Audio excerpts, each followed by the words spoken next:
This is a production of Cornell University Library. Welcome, everybody. I'm Mary Oakes. I'm the director of Mann Library, and this is our first Chats in the Stacks talk for the semester. If you look on the table back there, besides cookies and drinks, you'll also find our program for the semester. The next thing coming up on the program is not a book talk, it's an open house at our new research consultation area. So for any of you who are students or faculty here at the university, it's a great place for getting help with a variety of different research skills or information needs. So we've got Sizer out there, we've got our data consultants, we've got the night writing program. So if you'll see on the way out, there's this new area that says research consultation area. And on February 14th, there's an open house for faculty and students to learn more about that. So let me switch gears here and introduce our talk for today. Our featured book today is the Routledge International Handbook of Rural Studies. This work has a number of contributing authors, several of whom are honoring us with their participation in today's panel discussion. Co-editor David Brown is Professor Emeritus of the Department of Development not yet. Next week? I don't know. Oh, yeah. They have to vote. Oh, they have to vote. Okay. So you have retired from your position as International Professor of Development Sociology last month. Dr. Brown's work in social demography has focused on migration and how it affects and in turn is shaped by local community organization. His research also examines population aging, the production and reproduction of social and economic inequalities between regions and rural versus urban areas, the social organization of the urban-rural interface, and policies to ameliorate these inequalities. Next, we have David Kay, not next on the panel, but next in my list, is Senior Extension Associate with the Community and Regional Development Institute, CARDI, in the Department of Development Sociology. David leads or supports CARDI research and outreach programming in areas such as energy, climate change, land use planning, local government, regional economics, conflict resolution, and community development. And we have some guests today from Penn State. So Kai Schafft is an associate professor in the Department of Education Policy Studies at Penn State. Professor Schafft's work is both domestic and international in scope, much of which has focused broadly on the relationship between the well-being of rural schools and the communities they serve. Most recently, he's focused on examining the community impacts of unconventional gas extraction in rural Pennsylvania. Next, we have Ann Tickamyer, who is Professor of Rural Sociology, Sociology, and Women's Studies, and former head of the Department of Agricultural Economics, Sociology, and Education in the College of Agricultural Sciences at Penn State. Her research interests are in the areas of spatial inequalities, rural poverty and livelihoods, gender and development, and social welfare policy in the United States and Southeast Asia. And last but not least, we have Leland Glenna, who is an associate professor of rural sociology in the Agricultural Economics, Sociology, and Education Department, again at Penn State. His research interests are in the areas of social and environmental impacts of agricultural science and technologies, the role of science and technology in agricultural and natural resource policymaking, and the social and ethical implications of democratizing science and technology research. We have a great panel today to talk about their book, so welcome. Hand that to you. Okay, thank you. So I'm David Brown again, and thanks everybody for coming. And we've got 5 people here and we have an hour, and so we think we've got this organized in a way that we can do some things and leave enough time at the end for questions and answers. And so we'll be watching the clock, and I'll be speeding people up if I need to, but I think we're going to be okay. So interesting, when I was looked at my thumb drive, I saw Chats on the Stacks 2013. It reminded me I did one of these a few years ago also. So, and again, this is when I was asked to do this, I didn't hesitate because I enjoyed it that time. I think it's a really great thing to do. So we're going to talk about the future of rural studies as an interdisciplinary enterprise. In thinking about the title, I really thought I had second thoughts that maybe it would have been better, the future of rural studies in an urban society, because that's really the substantive, one of the main substantive issues.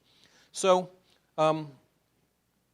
this book is both international and interdisciplinary, and my co-editor and I, Mark Shucksmith, purposely planned it that way. And so the reason we have 5 people here, and by the way, there's one other Cornell author, Chuck Geisler, who is not able to be here today, who co-authored a chapter with David Kay. These are we are the 5 sort of regional people who participated in the book. And so it's not that Cornell and Penn State don't have a lot of other people who could have written a lot of other chapters, but that we really were trying to make this, spread this around internationally and through disciplines. And so there are 8 sections in the book, as you can see, and so basically I'll just sort of give you an idea. The first is demographic change. That was, and the way we organized this also, each section that had a number of chapters had a section editor. Kai Schafft, in fact, was one of our section editors. And they were the first line of review and consultation with the various authors. And so you can see, as you look at the sections, people are from all different countries and represent different disciplines. Neil Arjun, a geographer from Australia, was our demographer. Economics was represented by David Freshwater, an economist at University of Kentucky. The food systems and land section, Jeff Lawrence, a sociologist from Australia. Environment and natural resources, Katrina Ronigan. I think, was Katrina on a leave here recently? Maybe not. At any rate, she's a geographer from Norway. Gender and rural society, Sally Shortle, a sociologist from Northern Ireland. Social and economic equality, Bettina Bach, a sociologist from the Netherlands. Social dynamics and institutions, again, Kai Schafft from Penn State. And power and governance, Linda Cheshire, a sociologist from Australia. So we did better on the international than we did on the interdisciplinary there. We have 55 chapters. As you can see, it's heavy, it's expensive, but you know, it's in the library. There are 74 authors, so it's a big management deal, representing 15 different countries, about half of them, about 40% in Europe, about the same percentage in North America, and then Australia and New Zealand picking up the rest. And lots of different disciplines, 7 or 8 different disciplines. Okay, what I want to do, and take about 5 minutes to do this, is to give you a sense of the lens through which my co-editor and I saw the whole field of rural studies. And this was a chapter that we wrote, and we distributed a draft of this to our authors as they were writing their chapters so that we could have some coherence in this big, unwieldy book in terms of some of the main issues we thought really made sense.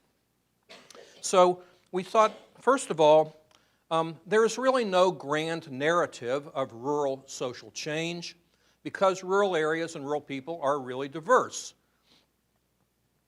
They experience a variety of development trajectories. They have variable resources, whether we're talking about demographic or economic or natural resources. Some of them have more or less agency than others and can exert their will. Some have less ability to do that. And they have different historical legacies. And so, again, one size doesn't fit all. But we really feel that even though places have their own histories, there are a number of what we would call kind of meta-narratives that serve as a heuristic framework for examining rural change. So there really are some basic things you want to look for when you're trying to determine what's going on in rural communities and rural people in the world today. And these are just the 6 narratives that we identified, going through the literature, etc. One's an agricentric narrative, a narrative that talks about farming, agriculture, food systems, and society. Another one is the whole issue of rural-urban interdependencies. A competitive economy narrative. What is the place of rural economies in national, regional, and global economies? How competitive? How does that change over time? How are economies being transformed? A places left behind narrative. Anne is going to talk specifically about this. The whole idea of that inequality in nations is not simply between people with different social and economic attributes, but also there's evidence of regional and geographic inequality.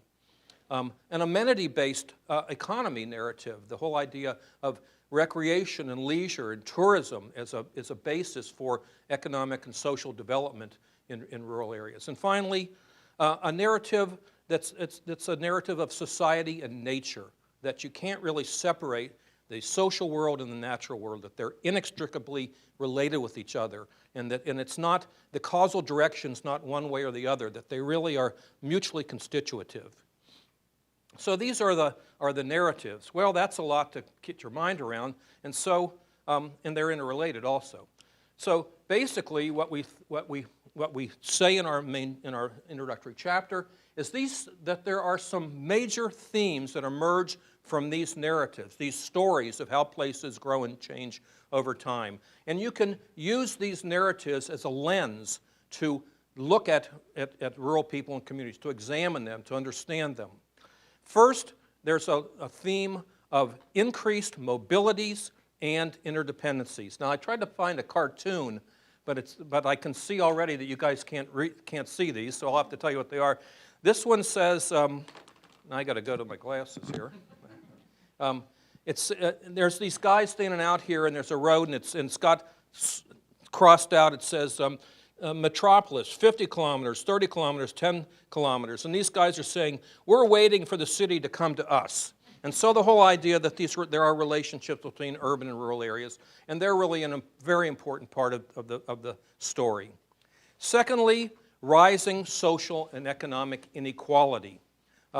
Again, between urban and rural areas, but also within urban and rural areas by class, race, gender, what have you.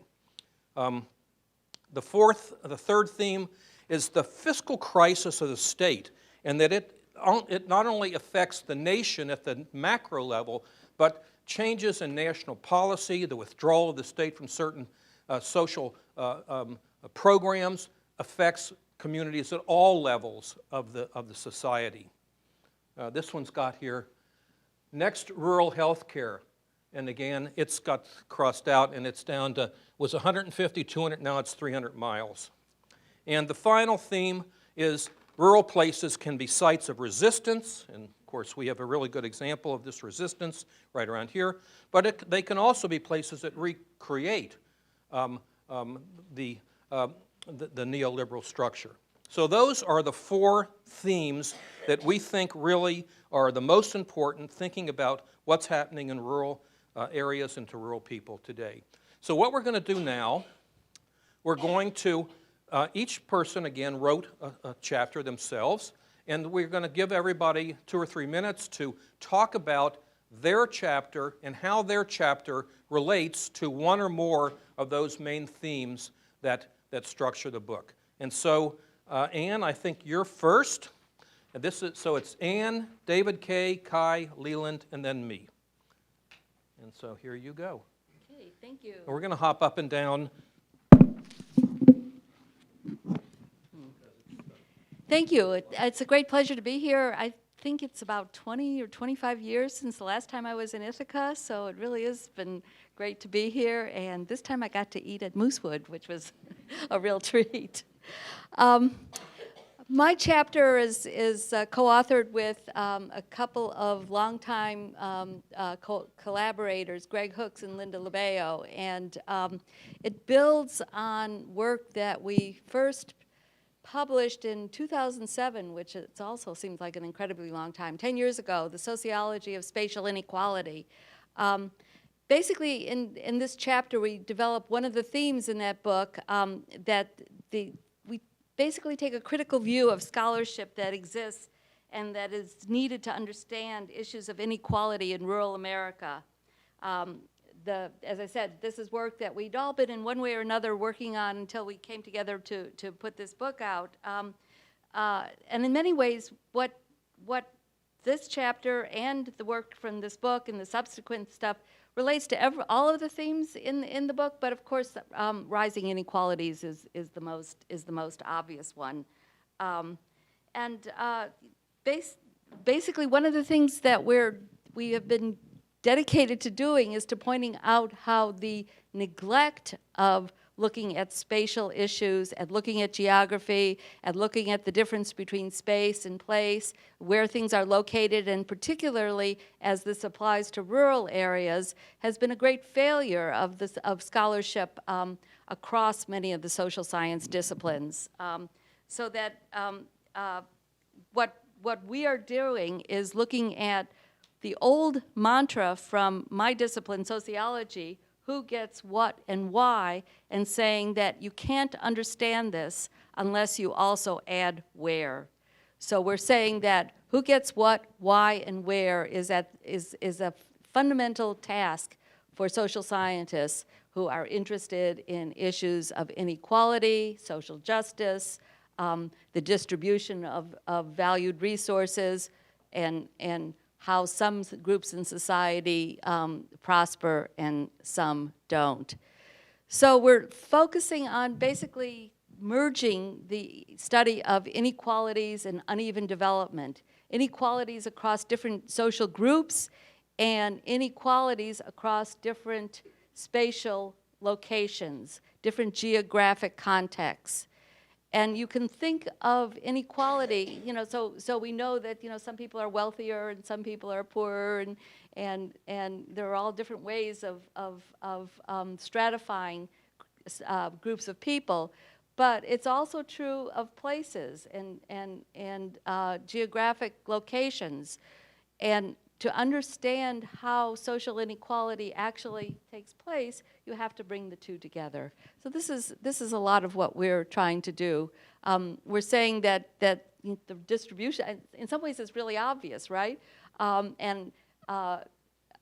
Thanks to geographers, we're borrowing a lot from geographers, but we're also mixing it with our own areas of study. We're saying that geographic context produces and reproduces social inequalities. You can look at the spatial issues from a variety of different ways. You can look at space as an abstraction, how across a large area there are different spatial units, and space itself becomes it's sort of an abstraction on the order of time. It's a meta narrative. You can look at spatial scale. Are you interested in the smallest places, in the mid-sized places, in the largest places? Most social scientists have been preoccupied in the history of sociology with looking at national scale or urban scale, and have neglected rural places, rural spaces, and what we call the subnational scale, places in between, states, counties, school districts, other administrative boundaries. And of course, then there's the importance of place. Specific places, whether it's Ithaca, New York, or State College, Pennsylvania, or tiniest little town in the middle of America. The particular place has characteristics that are important. And all of these are not mutually exclusive. They're all important for understanding spatial inequalities. You have to look at them as mutually constituted. They're fluid. They're the product of social inequalities, but they also produce social inequalities. They produce social inequalities in people, and they produce social inequalities in places. So what we're interested in is how geographic context itself produces and reproduces inequality or disparities in access to resources, how the uneven development of our economic system, of capitalism across the globe, results in the prosperity of some regions, the impoverishment of others. So how do you get an Appalachia? How do you get a Mississippi Delta? How do you get an Indian reservation? And of course, a million other examples. All of this is what the study of spatial inequality is about. Okay, let's see. Well, so the spatial concepts are important, but it's equally important to have them intersect with the social and economic inequalities. So we're interested in race and ethnicity, class, gender, sexuality, and you name it, all the factors that people sort themselves by and are sorted and judged by. And these also intersect with the spatial inequalities. So, for example, poverty in the United States tends to be whiter than poverty poverty in the U.S. in rural areas tends to be whiter than poverty in urban areas. There are disproportionate numbers of white people are poor in rural areas. On the other hand, if you're a racial or ethnic minority, you are likely to be even more poor, experience deeper poverty than in other areas. So you have to look at the different kinds of social inequalities and see how those intersect with the spatial inequalities. Whoops, what did I do wrong?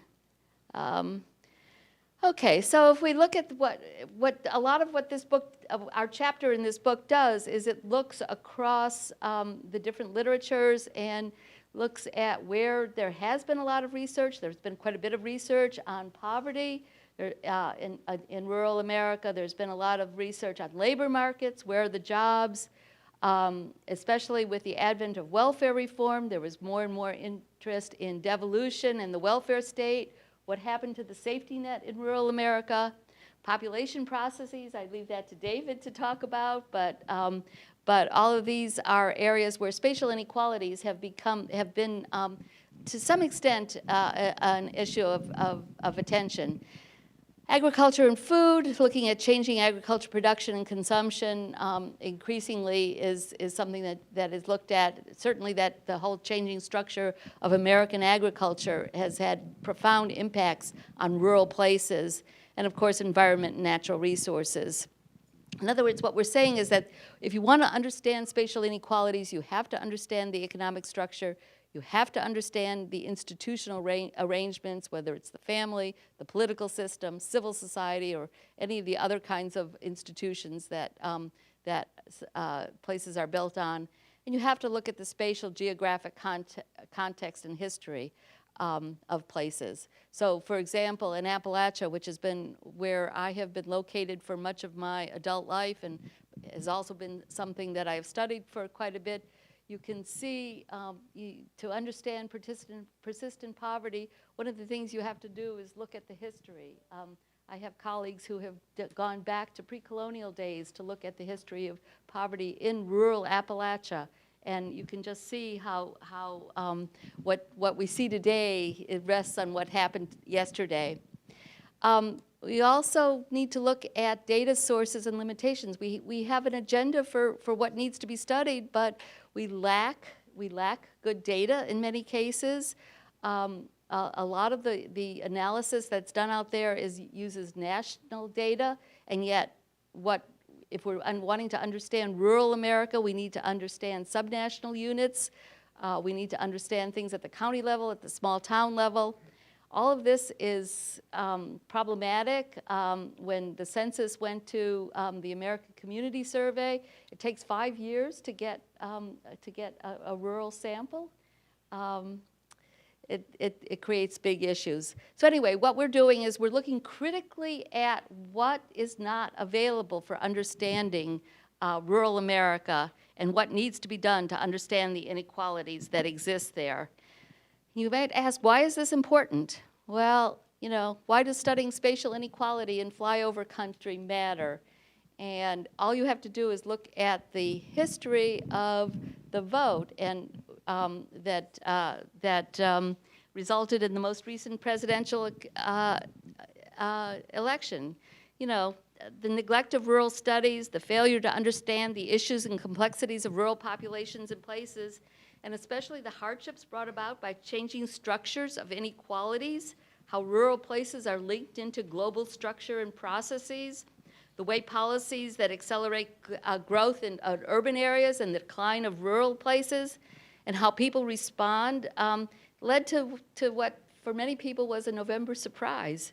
One of our points, and my point, I guess, is that a failure of social scientists, including rural sociologists and others, to understand what happens to a large segment of the population in so-called flyover country, and in an even larger proportion of the territory of the U.S., is the result of not looking at spatial inequalities. So we have a task, a research agenda, and a lot of work to do in the future. Thank you. Hi, everybody. I'll try and be brief without tripping.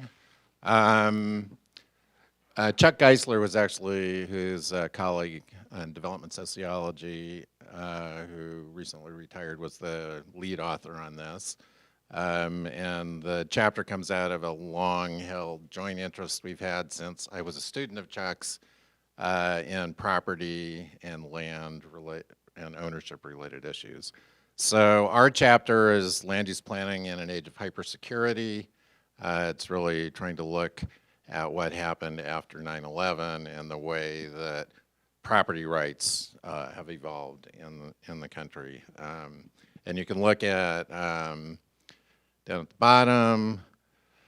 I think I can get this. Does this have a pointer? Anyway, put simply, the line. This is just one of the introductory remarks. Put simply, the longstanding rationale for land use planning and regulation, maintaining the health, safety, and welfare of local jurisdictions, is giving way to a more encompassing logic of national security. So that's kind of the theme that we're trying to explore. To what extent is this happening, and how? There's, a dominant narrative of neoliberalism is essentially the government getting out of the way of the marketplace.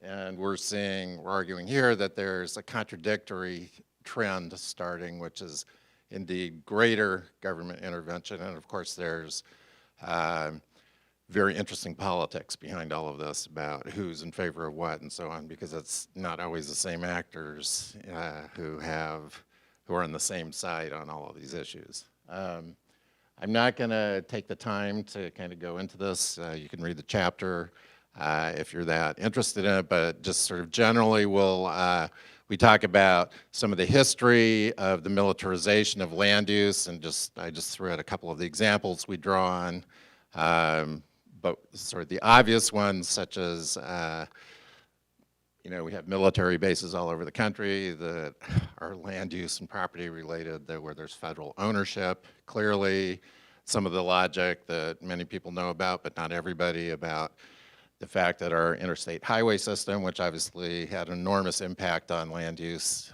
both directly and indirectly, was actually developed with military defense logics. It was actually called the National System of Interstate and Defense Highways program. So there's a bunch of stuff like that.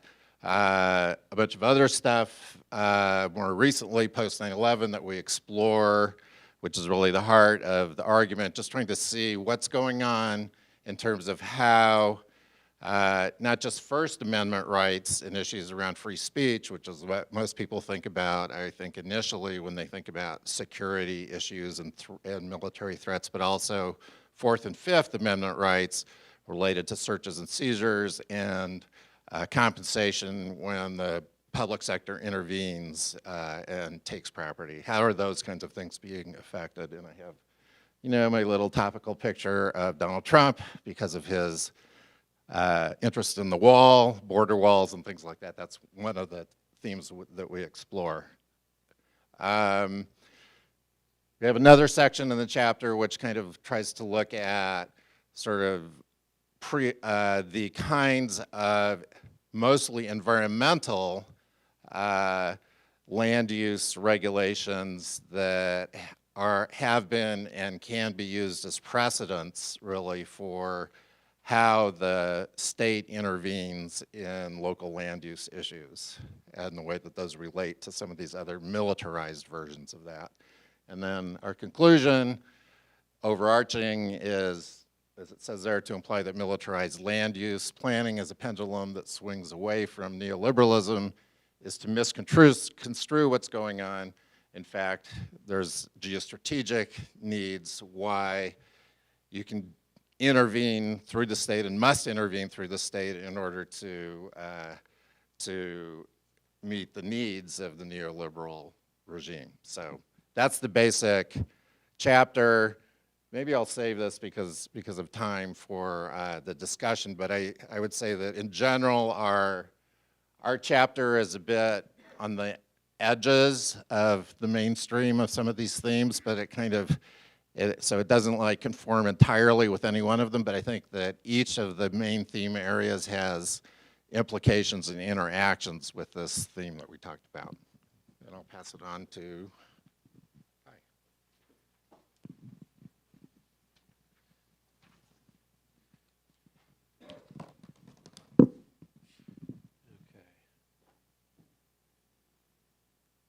There we go.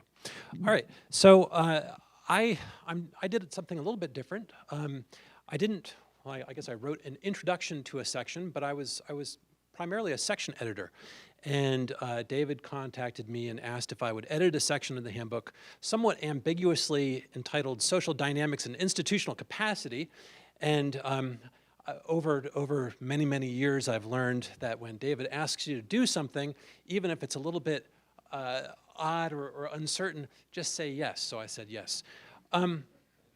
So anyway, I broadly approached this section by thinking about the dynamics associated with the well-being of rural people and places, and specifically how that well-being is shaped in part by the way that these local places and institutions are embedded within shifting and interdependent multi-level institutional, political, economic, cultural, and social spaces.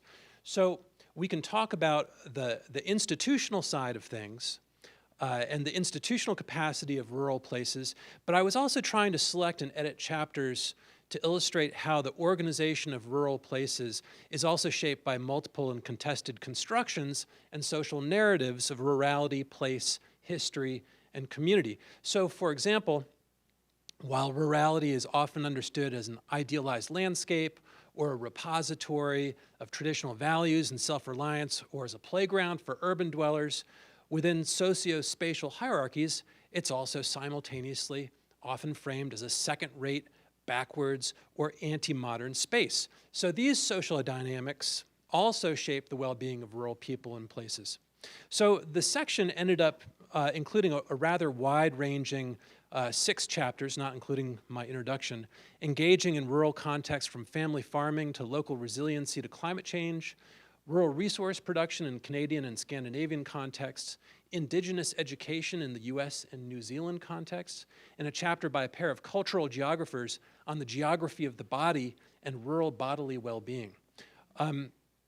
So one of the things that I think is striking about the chapters, and here I'm going to try to touch on some of these different main themes, is the tension between more fixed spatial rural imaginaries and, on the other hand, how other chapters tended to pay much closer attention to the ways in which rural people, places, and spaces are reciprocally constituted by global local flows of not only people but information, culture, symbols, and power. So to give you an example of this, I had specifically wanted to include a chapter on climate change that explored the implications for rural places in terms of their vulnerabilities and resiliencies as spatially situated within not only climate systems, but human, political, economic, social, and institutional systems as well.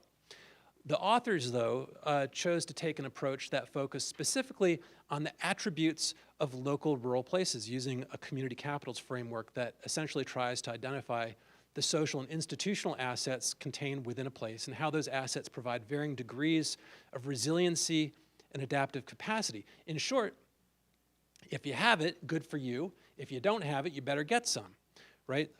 But this approach, in my opinion, was not especially well suited to providing insights regarding the ways in which localities are embedded within multi-level social processes that create and reproduce spatial inequalities and structural disadvantage. So I went back and forth with these authors over that, as well as you know, some of the logical implications of the arguments that, in my mind, were very similar to debates that we had, you know, some years ago over community-level social capital. On the other hand, many of the other authors, especially those from non-U.S. contexts, took far more relational approaches in their discussion. So, for example, the chapter written by Corbett and Beck from Canada and Finland, respectively. In their chapter, they provide a multi-level comparative discussion of rural resource production in Canada and Scandinavia, and they focus in particular on the knowledge and competencies of workers for rural industrial employment characterized by mobility, uncertainty, and demand for an elite mobile labor force, largely unattached to place and responsive to labor markets on a global scale. So they ask in particular how these workers are imagined with regard to their skills and inclinations, and how this in turn is reflected in public policy discourse, and in particular education discourse. So I'm really pleased overall with the section, and especially the international and the interdisciplinary diversity of the authors. One of the things I really wanted to do was to suggest some of the disciplinary or the interdisciplinary complementarities with rural studies, and feature contributors who were first-rate but not necessarily known people within the mainstream rural studies circuit, if we can talk about such a thing. And so I think that in this regard, the section does this quite well. So I'm not going to go through and talk about the chapters. They're all good, they're all very interesting, they're all provocative. I have some further thoughts about the current and or potential role of land-grant social science in examining and addressing a number of the issues that we're talking about today, but I'll save that for the later discussion.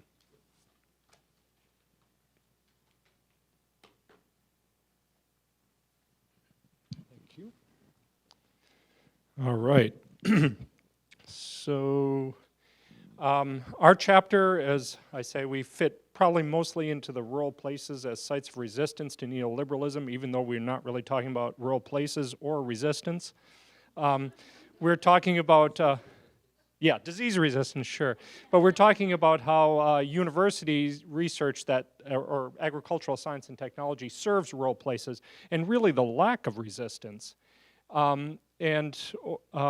So essentially what the chapter is about is this growing phenomenon of university agricultural science and technology becoming more and more in line with private sector interests of developing agricultural technology. In the interest of time, I'll just let you read the chapter. And I'll just jump onto the beginning to address this issue of resistance. Is it possible for resistance to this emergence of neoliberalism? So the institutional purpose of the land-grant university does seem to have a resource for for resistance, to the extent that its purpose is to serve the public interest. Now, commercialization of science seems to be undermining that purpose, but there's still the elements there that perhaps could become the site of resistance. So one way of thinking about neoliberalism is, I have a simple equation here.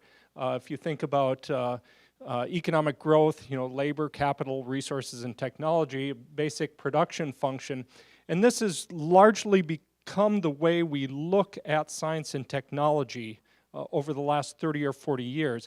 Very different perspective from, say, if you go back to the Green Revolution, right? It was public investment. There was some private foundations that were also investing, but it was driven, focused on increasing production, increasing staple food production, not industrial inputs, which is mostly what we do now. Most of the yields are increasing in corn and soybeans, which are more industrial inputs than food, actually. And so the question is there some sort of resistance here? I mean, first of all, investment is justified now, investments in agricultural science and technology, to the extent that it'll enhance economic growth. There is an alternative perspective at looking at science and technology, and that is that it is a public good, that the university is not something that facilitates or produces economic inputs, but is a site of problem solving, as it used to be prior to, say, the 1980s and 1970s. Perhaps we could get back to that realm of thinking about agricultural science and technology. From this perspective, investment is justified not because it increases economic growth, but because it enhances human well-being. And the need to understand how these social contexts influence the agriculture and food research agendas and how that can then enhance social well-being. There is a range of research that is being done on this now. The emphasis is on looking at institutions not as economic growth enablers, but as foundations for problem solving that do have benefits for economic growth, but look at it more as contributions to problem solving. And that's what I've been trying, and so Elizabeth Ransom shouldn't be lumped in with this. This is my stuff, my crazy stuff that I'm contributing here, and to try to answer David's question of resistance to neoliberalism. And Elizabeth might agree with me, but she wasn't part of this. But the chapter was co-authored. All right, thanks. Okay, so I'm going to talk a little bit about my chapter. And it's about 4:45, but the time has really sped by. We're going to go probably till about 10 after 5. And if you need to leave before then, just, feel free to go. So I'm going to spend about a minute or two with my chapter, and then we're going to have go as a panel and talk about things, and we'll leave a good 10 to 15 minutes at the end to respond to questions from you folks. So my chapter is about the impacts of population change on rural society and economy. And basically, to say that population change affects society and economy really doesn't say much. I mean, that's just facile. You need to understand how population change affects society and economy. You have to disaggregate population change in two different ways. In other words, you have to distinguish between the contributions of migration and natural increase. They both have different determinants, causes, and they have different consequences. You can't lump them together. And secondly, you have to distinguish between changes in population size and changes in population structure or composition. This is what demographers do. We just disaggregate everything. So population, and the second main point our chapter makes is population change matters, but demography is not destiny. So the impact of population change, whether it's in size or composition, is mediated by social and economic structure and institutions. The good way to think about this, the same amount of population change or the same change in, say, an age structure or something in two different communities could have vastly different outcomes. Think about what happens with schools when school-age population declines. Some places a school might close, in other places they might find out how to partner with their neighbors. And there's lots of other things. Okay. All right, now the whole chapter really is summed up in this graph, or in this chart. And so basically, you've got a bunch of social, economic, and demographic and technological changes over here, and they result in changes in the two aspects of population change. Remember, disaggregate. And you can get population growth with natural increase and net in migration. You can also get it with net out migration. More people can go than come if you've got enough natural increase to counterbalance it. And similarly down here, you can get population decline with both more people going than coming and more deaths and births.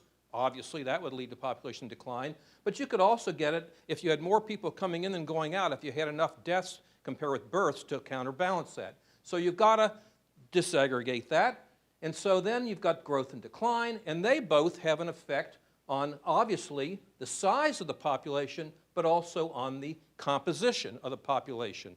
If you've got net out migration of young people for a long enough time, I can assure you, you're going to have more deaths than births, and you're going to have population aging going on in those communities.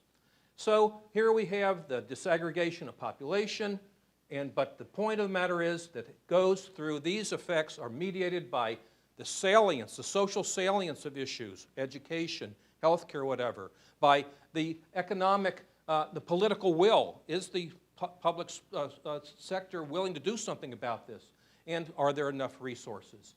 And of course, that leads to certain outcomes, closing schools, closing hospitals, which go back and affect economic change. So that's what the whole chapter is. It's a framework for understanding how, for examining how population change affects society.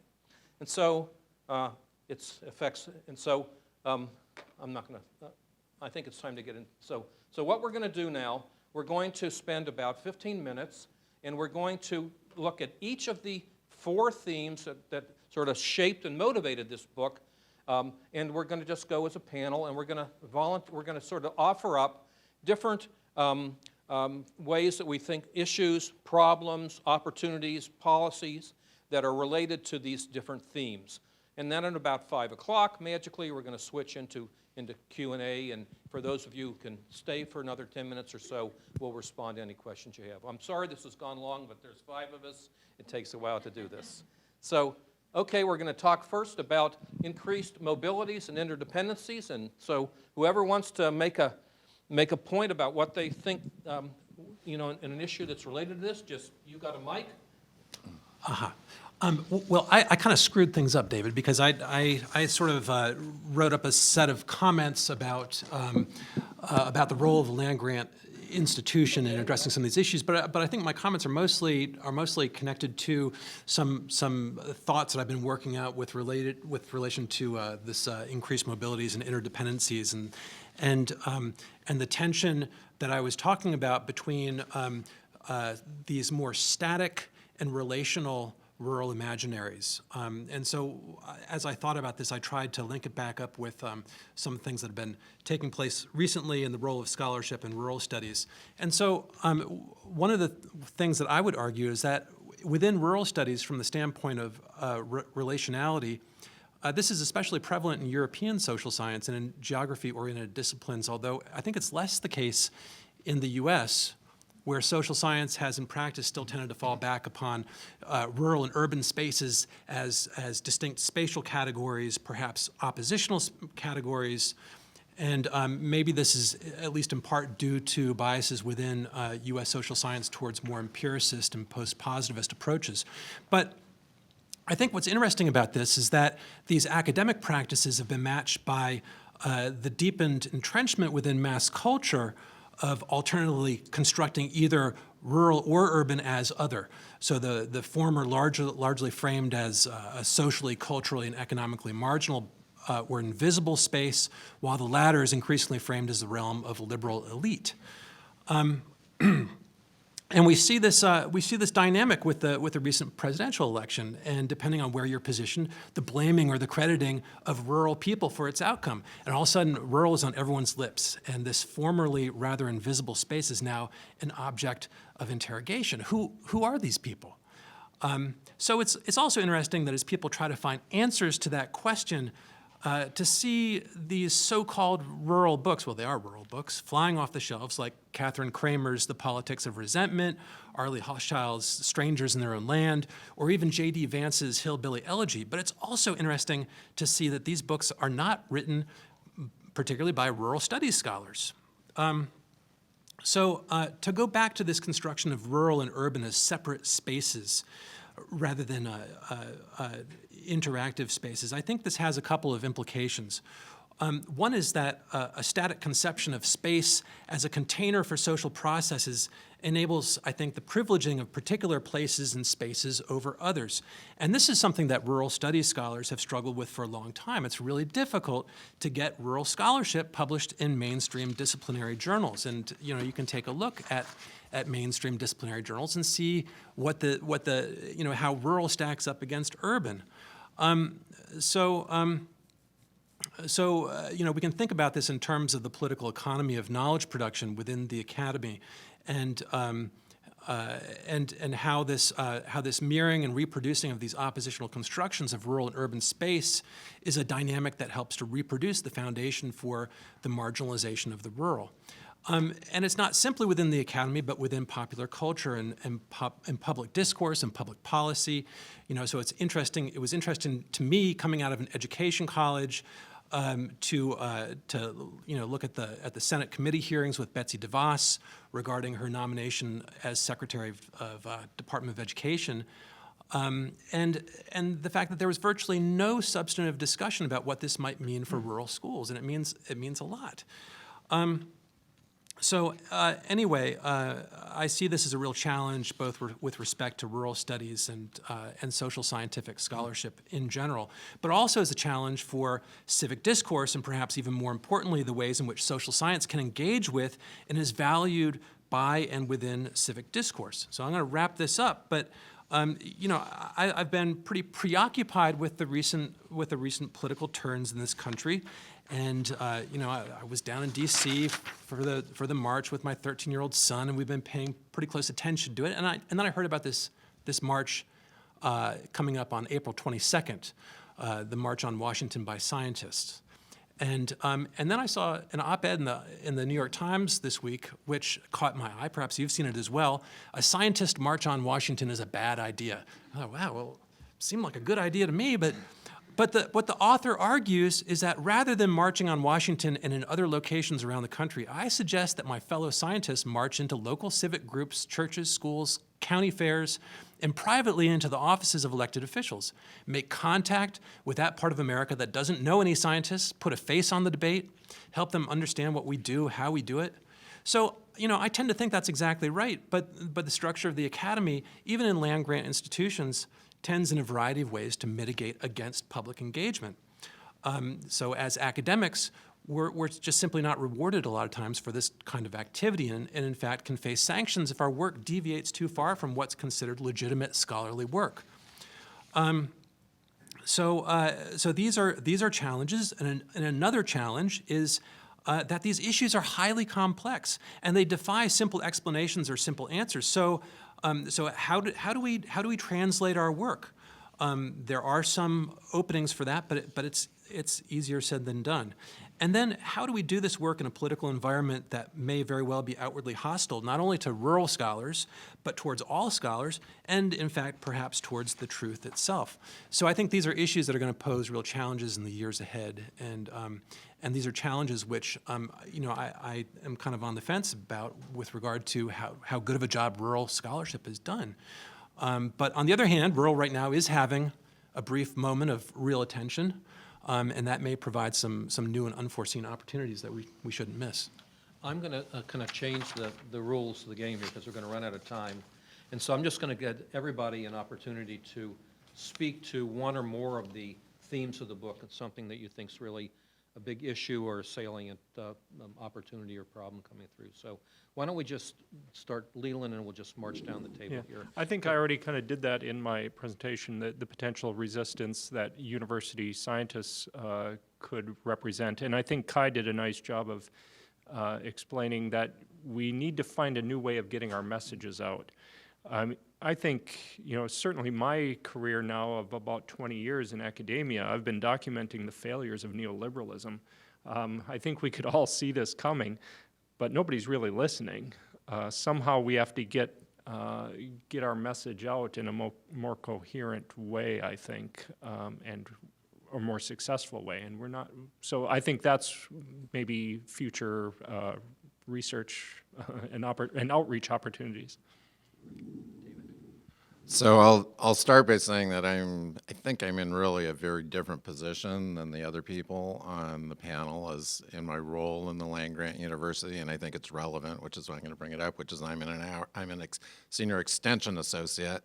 I'm in an outreach unit, and I think about these issues primarily in terms of the engagement with the communities within New York that I work and sort of like what they mean. So what I'm going to do with this fabulous setup really is talk about some of the things that we are trying to do in CARDI that has it's more rooted in a problem solving and responsive to kind of what's happening kind of sensibility than a sort of an intimate discourse with rural studies per se, although we draw on that in a lot of what we do. So And also, we are part, we're funded by the land-grant university, and we seek particularly Hatch-Smith-Lever funding to be able to move in different directions. For those of you who don't know, that's like USDA money that comes to the university that is for research and outreach purposes primarily. So I'm going to talk first so when I see, and I'm going to speak particularly to the theme, I think, of interdependencies. I'll just also mention that we work in something that's called the Community and Regional Development Institute. So when I think about that, we used to be called the Community and Rural Development Institute. So when I think about rural, I can't really think about it in isolation from interdependency with urban populations. So in a lot of, the way I've been conceptualizing my work particularly, but I think to some extent our work in CARDI's more and more, is around the theme of interdependencies through certain kinds of lenses and system lenses, like the lens of food systems, water systems, settlement pattern systems and land use systems, energy systems, recreation systems, et cetera, et cetera. There are other ones, but those are kind of the primary ones that I've dealt with in my work. And I think of it as a rebalancing, a constant sense of rebalancing of sort of the way that rural interacts with urban through those. So I'll just give a couple examples of some of the work that like we've been doing here with Rich Stedman in the audience, that I've been doing, and some others here, and some of the people on the panel thinking about fracking and the need to move to renewable sources of energy. Well, where does energy come from? It comes from rural places in general. And where is it used? It's used in urban places in general. So there's this incredible transition, which we're all anticipating that's going to be happening as we move away from fossil fuels. It's going to have profound implications for both of those places because of they're interdependent with each other. And you could say the same for water. And I also think of this and the need to be responsive in the context of climate change, and energy is just a part of that. Food systems, water systems, energy systems, they're all key issues about how are we going to respond to climate change happening. So we and CARDI have a number of proposals in and some projects already going that are trying to deal with this. I'll just mention in terms of political systems, which several people have alluded to. One other thing, we also have a proposal in right now, I don't know if it's going to get funded, but to try and think, is there a way of trying to work with county officials, local people in the local level, through these lenses of these different kinds of systems, sort of filtered through those lenses to try and create dialogue focused on to what extent are we interdependent. Not just county officials, different county levels. We have another one which is trying to look at the broad issue. This is actually a multi-state project trying to look at the broader issue of how could the university engage more effectively as an institution, the academy as a whole, with local policymakers.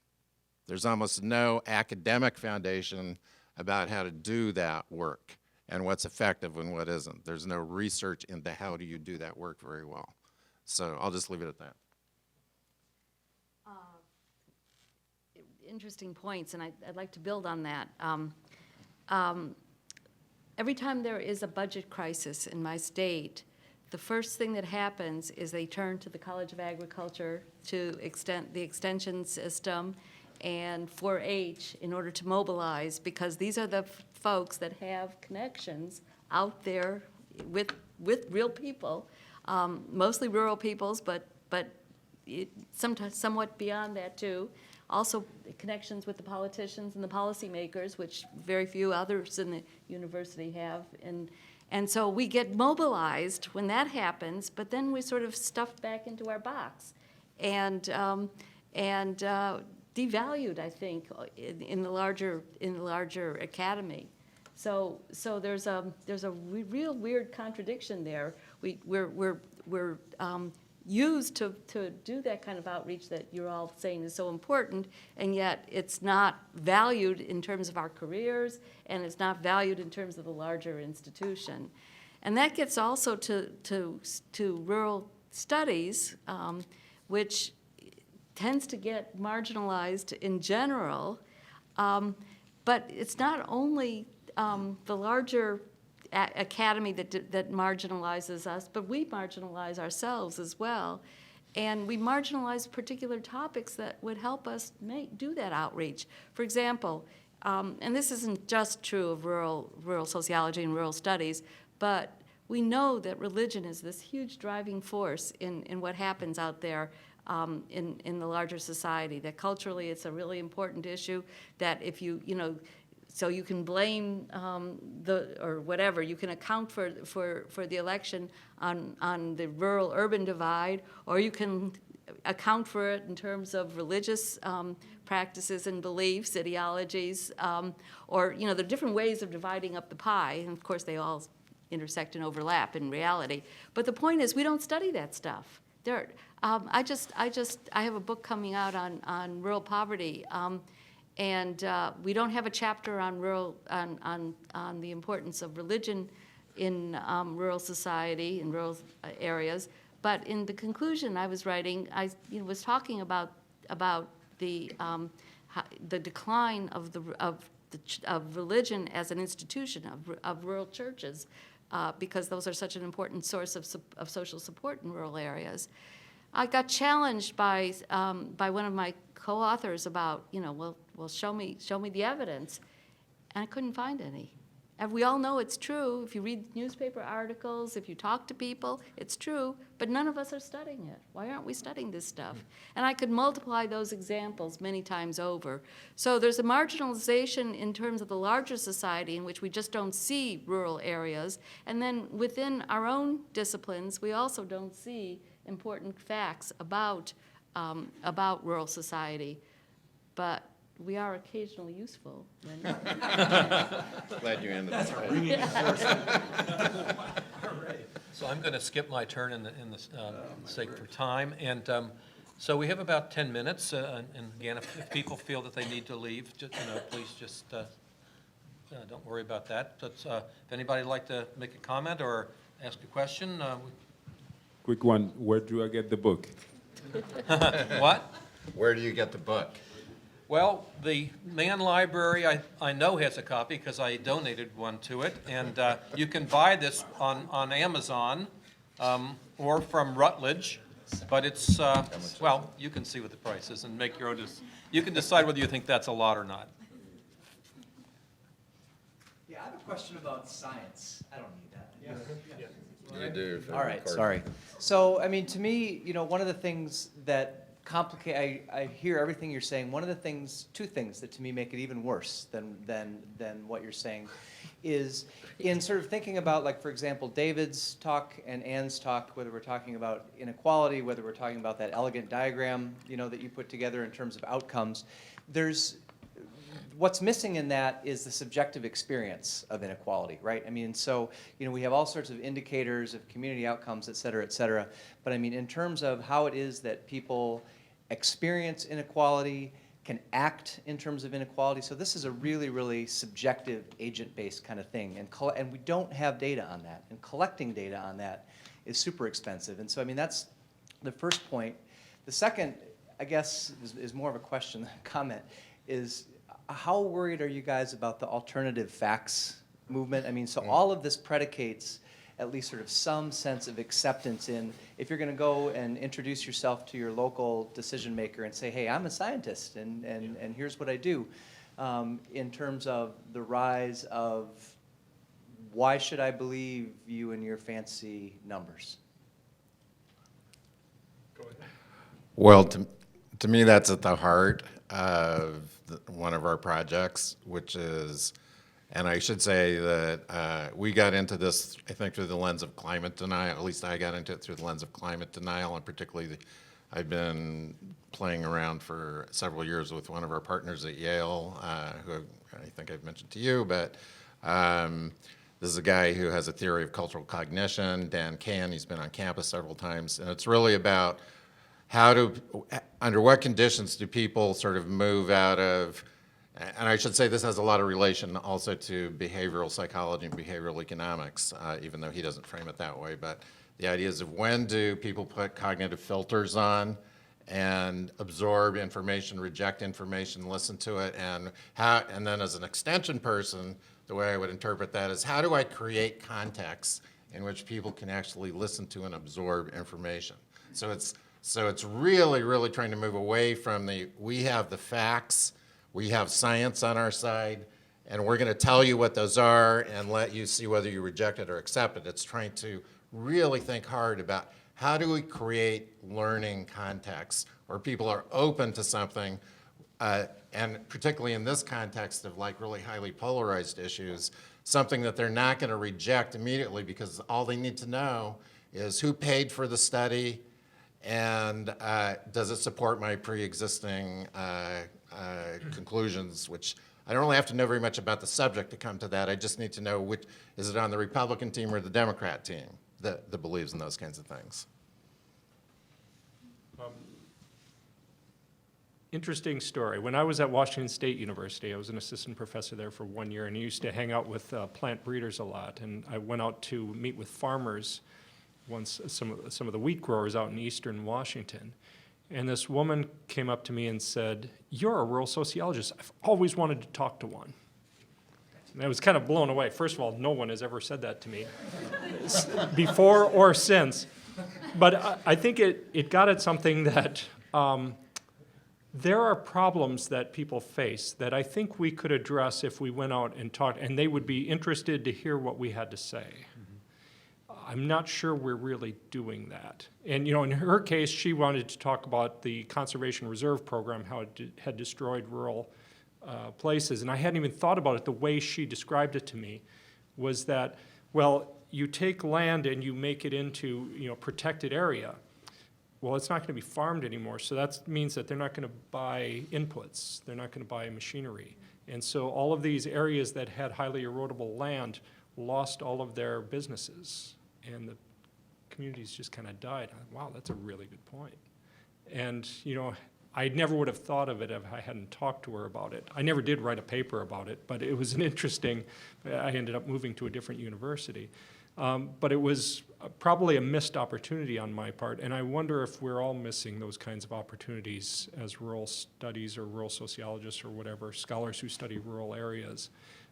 There are problems out there that we could be addressing, but as Kai indicated, I don't know that we get credit for it at the university. I don't know that my dean would care. Yet most of the grant programs now require some type of an engagement aspect in proposals. So I think there are some, if not incentives, there are at least not disincentives to thinking of outreach and engagement as an integral part of the research process.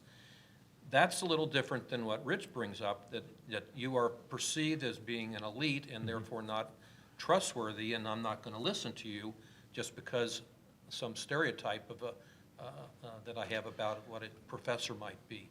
I don't know how we overcome that. We're at a cultural moment now that that we wouldn't have been asking this question 6 months ago. Maybe we should have, because the results of the election show that a lot of people were feeling that way already.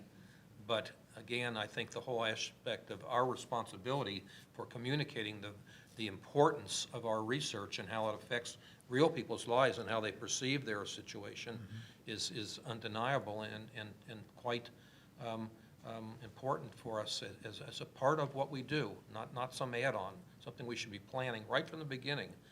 You're developing your hypotheses and methods and all. You also should be thinking about what are we going to do with this information.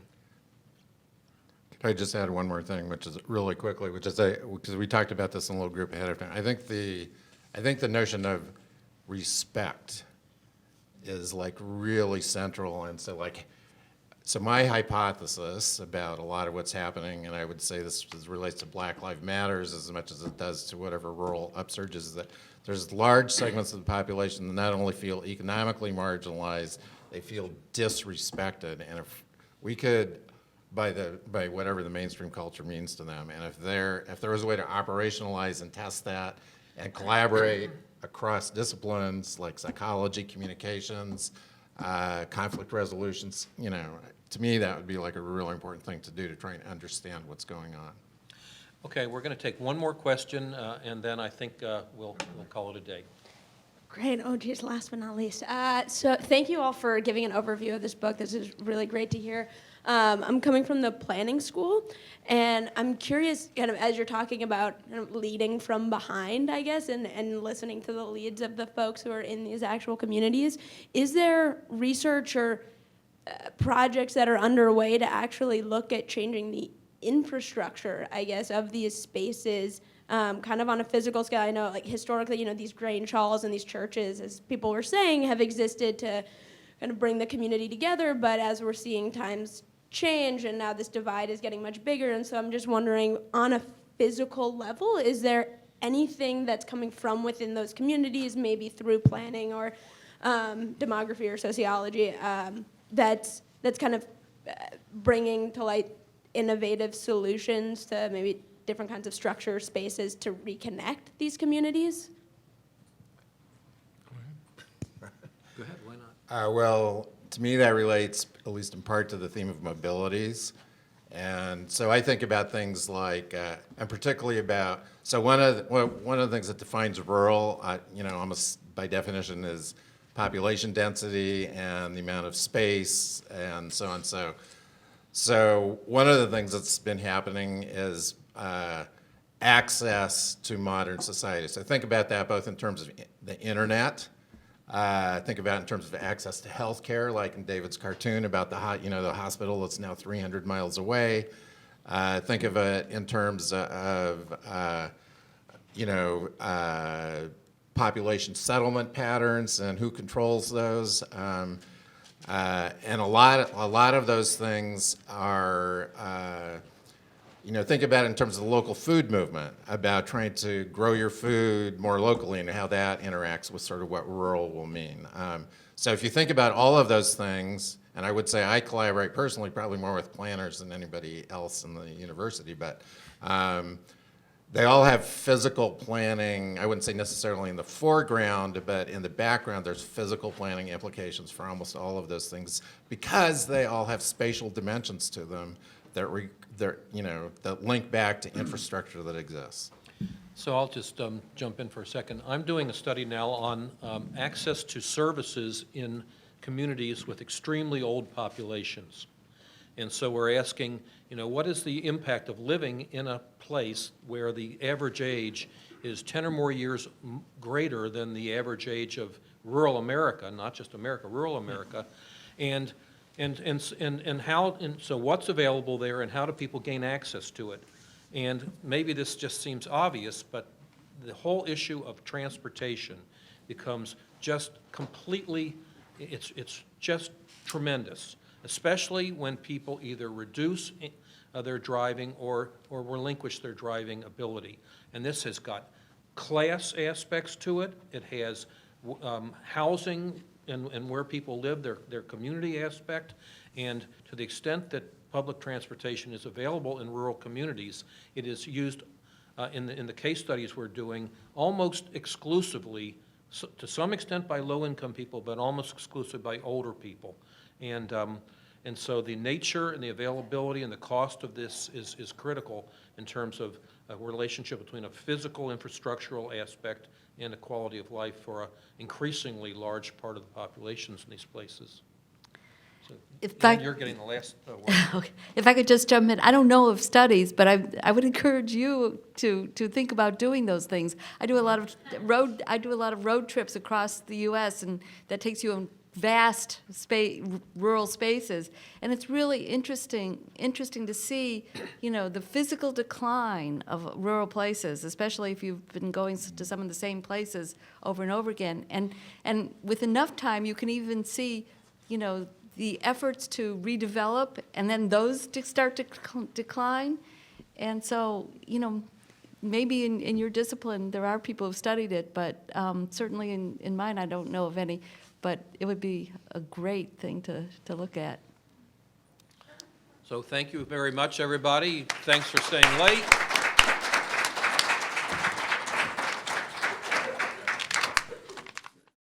This has been a production of Cornell University Library.